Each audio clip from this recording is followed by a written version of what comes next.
उल्टा लिखा होता है, पर सीधा ठोकने पर होता है। उसी तरह आप कभी दुख की घड़ी चल रही है, कभी समस्या चल रही है, तकलीफ चल रही है, रोग चल रहा है, बीमारी चल रही है, कष्ट बहुत है, तो उसके दरवाजे पर जाकर इस माथे को थोड़ा सा झुका लो। कभी कभी अगर तुमको लगे कि मेरे जीवन में बहुत बीमारियों ने मुझे घेर रखा है, तो प्रयास करा करो कि बेलपत्र,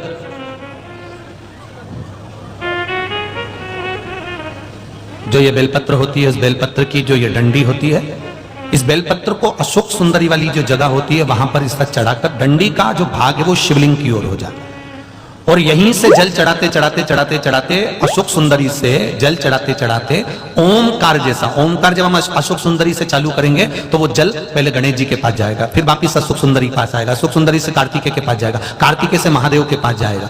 ऐसा ओमकार जैसा जल, जब तुम्हें लगे कि बीमारी बहुत घेर रखी है और बहुत बीमारी ने घेर लिया, कोई किडनी, कोई लीवर, कोई बहुत शरीर में कष्ट, कोई रोग बीमारी, या कहीं तुमको ऐसा लग रहा है कि मेरा गर्भ 20 साल हो गए, 22 साल हो गए, संतान नहीं, तब भी इस प्रयोग को जरूर करिएगा। डंडी का मुख शिवलिंग की ओर, पत्ती का मुख अशोक सुंदरी की ओर, जल चढ़ाते समय अशोक सुंदरी से धार चालू कर गणेश जी पर, गणेश जी मालूम है ना सबको कहां गणेश जी होते हैं, कहां कार्तिकेय होते हैं, एक बार समझ लो उसको भी अच्छे से।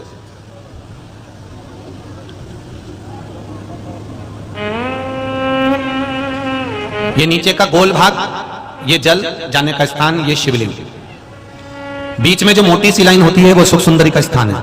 शंकर जी के राइट में जहां से पानी नीचे गिरता है उसके कोने पर गणेश जी का स्थान, इधर कार्तिकेय का स्थान, ये शिवलिंग, ये जो गोल भाग है ये माता पार्वती जी का हस्त कमल है।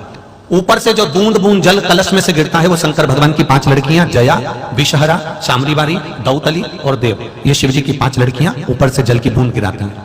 हम जब भी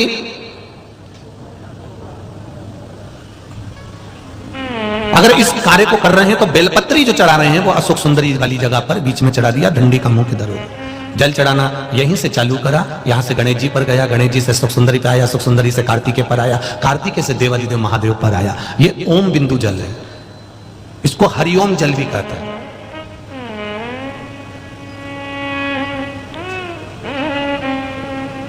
उज्जैन महाकाल में भगवान शंकर को सुबेरे सुबेरे सबसे पहला जो जल चढ़ता है वो हरिओम जल चढ़ता है।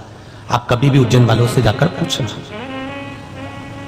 भस्मरमैया मंडल से पूछना, या उज्जैन के किसी एक व्यक्ति से पूछना, या वहां के पंडित जी से पूछना कि हरिओम जल कब चढ़ता है, तो वो कहेंगे सबसे पहला जल सुबह का हरिओम जल चढ़ता है। इसको हरिओम जल भी कहते हैं। ये रोग निवारण के लिए, कार्य सिद्धि के लिए होता है। कभी कभी आप किसी कंपटीशन एग्जाम में बैठ रहे हैं, किसी परीक्षा को देने के लिए जा रहे हैं, तब भी हरिओम जल का प्रयोग कर सकते हैं।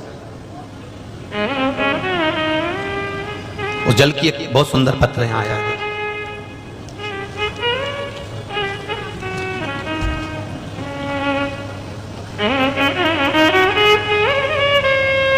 मेरा नाम दीपिका बोकड़े, दीपक बोकड़े, खेड़ी सांवलीगढ़, जिला बैतूल तहसील से आई हूं। कहीं बैठी हूं तो हाथ हिलाइएगा, कहीं बैठी हूं तो अवश्य हाथ हिलाइएगा, जहां भी बैठे हो। एक तो भीड़ बहुत ज्यादा है दादा, इतने भक्तों में देखना भी भारी है। दिख गई क्या है? अच्छा पीछे हो, ठीक है। दीपिका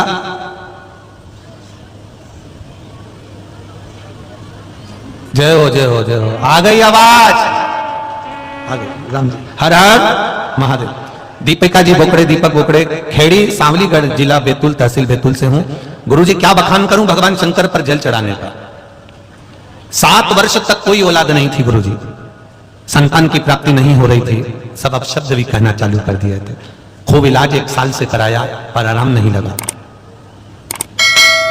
गर्भाशय में, बच्चेदानी में एक गांठ भी हो गई थी जिसका ऑपरेशन भी कराया, पर संतान का सुख नहीं आया। जब आखिरी में फिर हम वापस जांच कराने गए तो डॉक्टर ने कह दिया तुमको संतान नहीं होगी। टेस्ट भी करवाया, संतान नहीं हुई।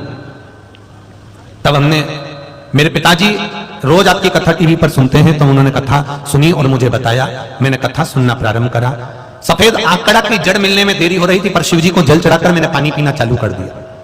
शंकर भगवान का स्मरण करा, पशुपतिनाथ व्रत प्रारंभ कर दिया, और बाबा की कृपा से मेरे घर में 7 वर्ष तक जब संतान नहीं हुई और डॉक्टरों ने भी हाथ ऊंचे कर दिए, टेस्ट बेबी से भी कोई लाभ नहीं हुआ, तब बाबा ने मुझे 7 वर्ष के बाद एक बेटी का जन्म मेरे घर में करा दिया। ये शिव तत्व, ये शंकर, ये ओघड़ी, ये दयालु। बेटी का फोटो भी उन्होंने लगाया। बैठिए, श्री शिवाय नमस्ते। हम शिव को जो जल चढ़ा रहे हैं, मेरे ओघड़दानी को, मेरे बाबा को जो जल समर्पित कर रहे हैं, उस जल का महत्व क्या है, उस जल का आनंद क्या है, उस जल का सुख क्या है।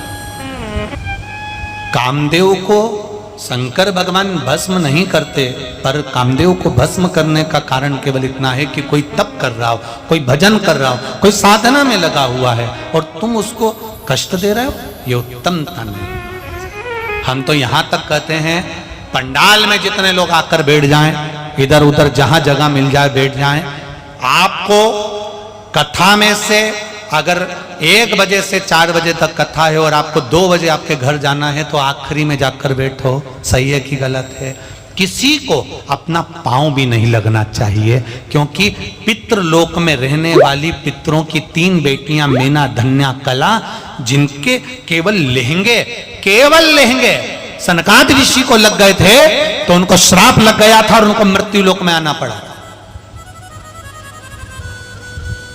आप कर्पूर गौरम कर्णावतारम अक्षतम कैश्वम, आखिरी तक अगर बैठे हुए हो, आरती तक बैठे हुए हो, तो आप आगे जाकर बैठो, पर अपने द्वारा किसी को कष्ट ना हो, इसका स्मरण। भगवान शंकर और कामदेव की कथा कर रही है। कामदेव, तुझे मैंने इसलिए भस्म करा क्योंकि कोई तप करे, साधना करे, व्रत करे, उपास करे, तो उसको तू कष्ट ना देना। उसके बाद कामदेव ने किसी को कष्ट नहीं दिया। एक बार डांट लग जाए, एक बार फटकार लग जाए, तो सुधर जाता। आपको जल्दी जाना है, पीछे बैठो।